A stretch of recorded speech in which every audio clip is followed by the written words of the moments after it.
ഇന്ത്യക്കെതിരെ വീണ്ടും ആണവ ഭീഷണിയുമായി പാക് സൈനിക മേധാവി. പാക് സൈന്യം പ്രതീക്ഷകൾക്ക് അപ്പുറത്തേക്ക് പ്രതികരിക്കുമെന്നാണ് സൈനിക മേധാവി അസീം മുനീറിൻ്റെ ഭീഷണി. വിവരക്കേട് പറയാൻ ഇദ്ദേഹം എപ്പോഴും മുന്നിലാണ്. ഇതിൻ്റെ പൂർണ്ണ ഉത്തരവാദിത്വം ഇന്ത്യക്കായിരിക്കുമെന്നും അസീം മുനീർ ഇന്ന് ഭീഷണി മുഴക്കി. ബൽറാം നെടുങ്ങാടി വിവരങ്ങളുമായി ചേർന്നു. ബൽറാം, ഏത് സാഹചര്യത്തിലാണ് അസീം മുനീറിൻ്റെ പുതിയ ഭീഷണി വന്നിരിക്കുന്നത്?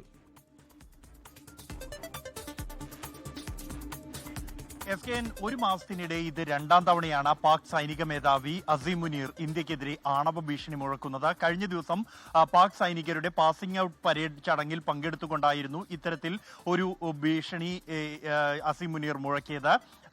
ഈ എന്തെങ്കിലും പ്രകോപനമുണ്ടായാൽ അതിന്റെ പൂർണ്ണ ഉത്തരവാദിത്തം ഇന്ത്യക്കായിരിക്കും എന്നാണ് അദ്ദേഹത്തിന്റെ ഭീഷണി. ഒപ്പം തന്നെ പ്രതീക്ഷകൾക്ക് അപ്പുറത്തേക്കുള്ള പ്രതികരണം പാകിസ്ഥാന്റെ ഭാഗത്തു നിന്നും ഉണ്ടാകും എന്നും, ചെറിയൊരു പ്രകോപനമുണ്ടായാൽ പോലും യാതൊരു മടിയും കൂടാതെ പ്രതികരിക്കുമെന്നും, മുഴുവൻ മേഖലയ്ക്കും വിനാശകരമായ ഒരു പ്രത്യാഘാതം ഇതിനെ തുടർന്ന് ഉണ്ടാകുമെന്നും, അങ്ങനെ ഉണ്ടായാൽ അതിന്റെ പൂർണ്ണ ഉത്തരവാദിത്തം ഇന്ത്യക്കായിരിക്കും എന്നുമാണ് അദ്ദേഹം പറയുന്നത്. ഒപ്പം തന്നെ പാകിസ്ഥാന് ഒരു തിരിച്ചടി ഉണ്ടായാൽ അല്ലെങ്കിൽ പാകിസ്ഥാൻ ഒരു പതനമുണ്ടായാൽ അതോടൊപ്പം ഈ ലോകത്തിന്റെ പകുതിയും കൊണ്ടുപോകും എന്ന ഭീഷണിയും മുഴക്കിയിരിക്കുകയാണ് അസീം മുനീർ.